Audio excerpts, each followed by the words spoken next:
Bonsoir et bienvenue dans 28 minutes. Au sommaire, le monde est en train de perdre la bataille contre Ebola. C'est en tout cas le cri d'alarme poussé aujourd'hui même par Médecins sans frontières. Vrai ou faux?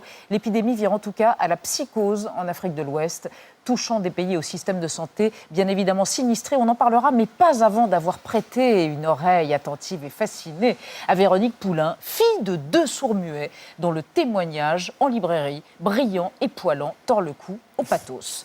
Bonsoir Nadia. Bonsoir Elisabeth. J'envie tout d'un coup votre sobriété élégante et je me dis j'ai décroché l'emballage de la boîte à chocolat.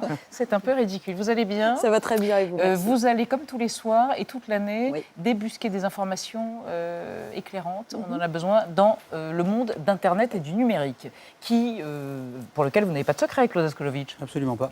Rien n'a de secret pour vous. Ma mère et quelques dizaines de followers peuvent en témoigner. C'est pas vrai. Ça va, à Bah, part ça, c'est- au niveau de l'ego, depuis L'ego, l'année dernière? L'ego, ça va. Très bien. L'ego, ça va. Donc vous serez mon complice d'un Absolument. soir. Absolument. Elle fait l'essentiel, je fais le reste. Oui, je vois. Bonsoir Véronique Poulain. Bonsoir, Les Elisabeth. mots qu'on ne me dit pas, publié chez Stock il y a quelques jours. C'est un témoignage absolument ahurissant. J'ai envie de vous demander, avant qu'on découvre l'Expresso, votre portrait par Thibault Nolte, d'exprimer avec le langage des signes que vous connaissez, car c'est votre langue maternelle, votre identité rêveuse ou étourdie. Alors, celle qui m'a été donnée par ma mère, Oui. je vais me tromper, vous allez voir, Véronique, donc étourdie.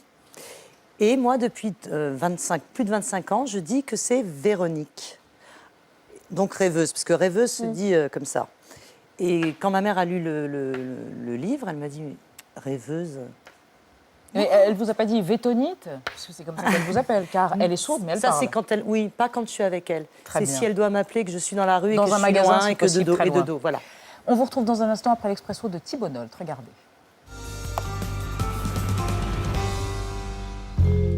Sa mère ne lui parle pas, son père non plus, pas plus que son oncle ni sa tante. Ils sont sourds et muets. Véronique Poulain, elle, a la langue bien pendue. De son enfance de pipelette au pays des signes, ce monde sans conversation, sans débat et sans complexe, elle a tiré un récit de voyage, un témoignage peu chrétien, sans pitié ni charité, mais plein d'amour.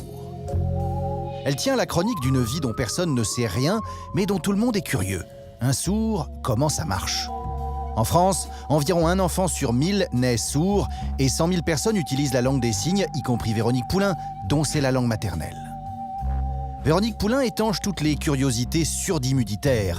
Par exemple, les sourds ne savent pas instinctivement lire sur les lèvres, ils sont sexuellement survoltés, ils font un raffut d'enfer.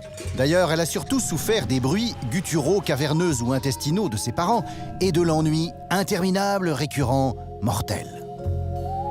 Alors avec ses cousins et cousines, ils ont fait subir les avanies les plus potaches à leurs parents sourds. Leur traduire le JT en le customisant un peu, ou leur sauter au cou après l'école en les traitant d'enculés.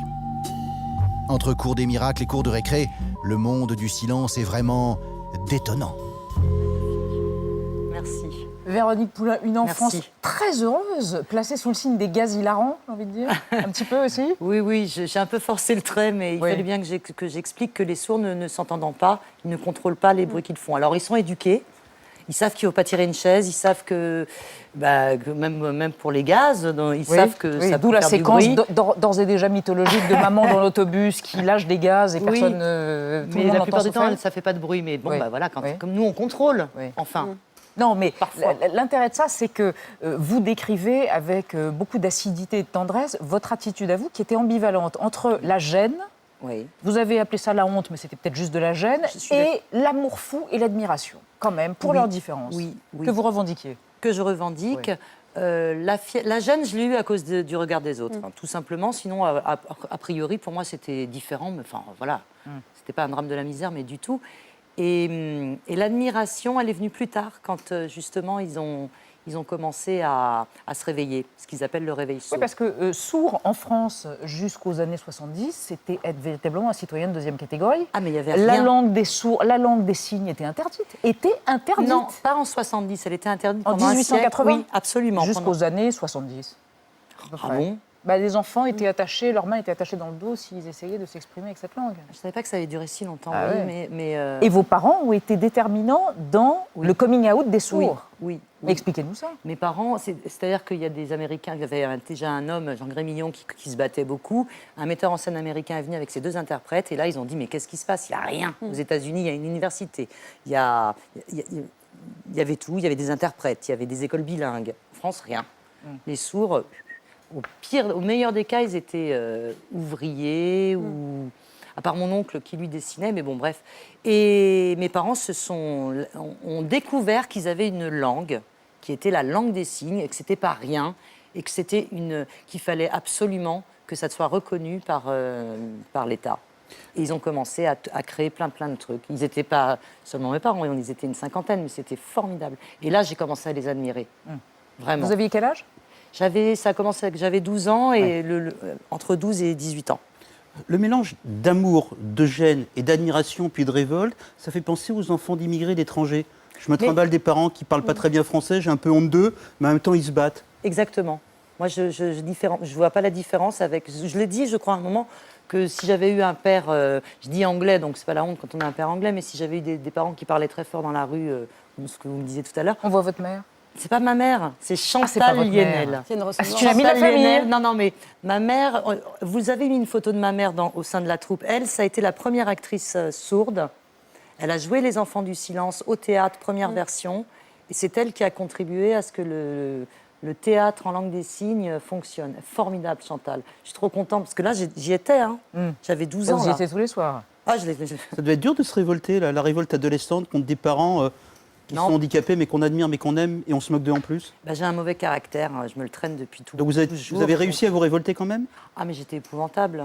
Mes parents me parlaient, je disais, ah, laisse-moi. Mais à quel moment c'était le plus difficile dans l'enfance, par exemple, avec notamment le rapport aux autres enfants, à l'école, les faire venir à la maison, etc. Est-ce que c'était dur, ça? Non, je crois que Vous c'est vouliez les l'adolescence. cacher? Non, jamais. Non Ah non, je voulais pas les cacher. J'ai jamais voulu les cacher. N'en parlais plus à un moment parce qu'on me posait trop de questions. Ouais. Comment tu as appris à parler? Bon, voilà, que ça me saoulait. Mais Donc l'adolescence l'adolescence, c'est à l'adolescence où j'ai le plus. Très petite, quand je m'ennuyais, ça c'était de l'ennui. D'où les livres ensuite. Et à l'adolescence, ouais, j'en pouvais plus, je ne pouvais plus me les encadrer. Nadia, Ouais, les vous- nouvelles technologies Mais au oui. service des sourds. Et vous le décrivez parfaitement dans votre livre, hein, la manière dont ça a changé la vie des sourds. Vous évoquez le Minitel dans les années 80. Il y a eu le Skype, les SMS, les films sous-titrés de manière quasiment systématique maintenant. Vous écrivez cette phrase: pour les sourds, il était temps, ils s'entendent mieux avec ceux qui ne le sont pas. Et c'est vrai que quand on regarde ce qu'il est possible de faire aujourd'hui, on se rend compte que tout ou presque est possible pour les sourds. Par exemple, et ça aussi vous l'évoquez, les parents sourds peuvent aujourd'hui savoir que leur enfant pleure grâce à des applications pour téléphone qui émettent de la lumière quand l'enfant se réveille la nuit. Ça n'existait pas du tout avant. Alors que vous dites, je ne pleurais pas, enfant, de toute façon. Non. On ne Vous pleuriez m'entendait pas, pas. vous n'aurez pas entendu. Voilà. Et quand vous vouliez appeler vos parents, comment vous faisiez? Vous aviez plusieurs techniques. La plupart du temps, j'allume ou j'éteignais la lumière, mais je me levais, je leur tapais dessus. Vous êtes Vous une jetez des application objets iPhone, pardon, une application smartphone, elle toute seule. Mais est-ce que vous seriez la même aujourd'hui si tout ça avait existé quand vous étiez enfant, si tout était possible? Vous auriez pu écrire ce livre, est-ce que vous êtes aujourd'hui? Aucune idée. Franchement, oui, je ne sais pas. Je ne sais pas. Non, pas forcément, parce que la bataille de mes parents, elle a été pour moi primordiale. Ouais. C'est-à-dire qu'ils m'ont quand même filé J'avais la niaque, mais là, en les voyant réussir, tout laisser tomber, prendre des risques, même financiers, enfin, ils n'avaient plus de sûr. salaire et tout. C'est-à-dire, vos parents étaient ouvriers, ils ont tout laissé tomber, ils Oui. sont devenus des activistes. Oui. Votre père a travaillé pour l'élaboration et compléter la langue des signes française, par Et il était exemple. professeur Mais de langue concrètement, des par signes. exemple, c'est quoi? Il travaille avec un linguiste et un psychologue pour exprimer culture ou communication. Alors C'est voilà, ça voilà, le des premier mot, notions ça a été aussi communication. compliquées pour lui, apparemment. Non, c'est-à-dire qu'il y avait un mot, culture, ça se disait sourd comme ça. Et il y a quelqu'un leur a dit, mais c'est pas que ça la culture. La culture, c'est les livres, enfin, il y a plusieurs La sens à musique, les culture, la tableaux, musique. la bon. transmission. Voilà. Et du coup, ils ont commencé à regarder quel signe existait aux États-Unis, et ils se sont réunis, ils ont décidé que culture, ça serait comme ça. Culture. Bon. Et après, il y a eu plein d'autres mots. Maintenant, la langue des signes. Moi, je dis dans le livre que la langue des signes est sommaire, mais c'est en 70. Donc, Oui. Voilà. Elle a évolué. Aujourd'hui, évolué. mais oui, ils disent ce qu'ils veulent. Enfin, tous les mots existent.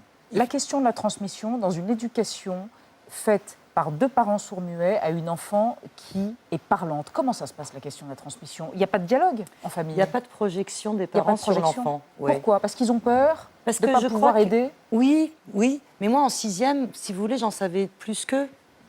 J'apprenais l'anglais. Qu'est-ce qu'ils voulaient qu'ils fassent? Je lisais déjà depuis que j'étais toute petite. Ils étaient largués. Puis surtout, ils se disaient... Alors, je disais sourd comme ça. Eux, ils se disaient entendant comme ça. Donc, on la laisse. Et je me suis... Bon, j'avais mes grands-parents, etc. Mais on la laisse. Et du coup, oui, je me suis construite un peu toute seule, on va dire. Avec beaucoup d'amour, par contre. Il fallait une fille de sourd, pipelette comme vous, et ayant le don des mots écrits, qui peut nous parler pour raconter ce combat-là. Eh ben, j'ai l'impression, parce qu'il y en a eu des livres sur les sourds. Hein, personne ne les a lus, malheureusement. Ah, Donc ils ont pas eu. Mais vous avez l'impression, au-delà de l'amour, de l'affection, d'envie de vous raconter aussi, vous avez l'impression que vous êtes porteuse de quelque chose, que vous êtes une médiatrice. J'espère, en tout cas. J'espère que... Je ne me sens pas autorisée à être une médiatrice parce que, comme je disais tout à l'heure, je suis plus, je ne fréquente plus le milieu des sourds, donc je suis complètement larguée sur ce qui se passe aujourd'hui. Je sais qu'il y a encore plein de choses à revoir, notamment les écoles. Il faudrait plus d'écoles bilingues. Donc je ne me sentirais pas autorisée. Mais si mon livre peut aider à ce que ça bouge, alors vraiment... Et déjà, allez-y. apporter Mais oui. un regard Oui, tendre oui, et décomplexé. et drôle. Et drôle. Voilà, Oui, bah, drôle. c'est vous qui l'avez dit. Hein, voilà. Qu'est-ce qu'elle a dit, votre maman, à Allez. propos du bouquin? Elle est très fière, elle a ri beaucoup. Elle a ri, elle m'a dit parfois oh, quand même. Puis, oh, puis oui, c'est vrai. Les mots qu'on ne me dit pas, chez Stock, Véronique Poulain. Merci encore d'être venue dans 28 minutes, Véronique Vétonite. Et place au débat.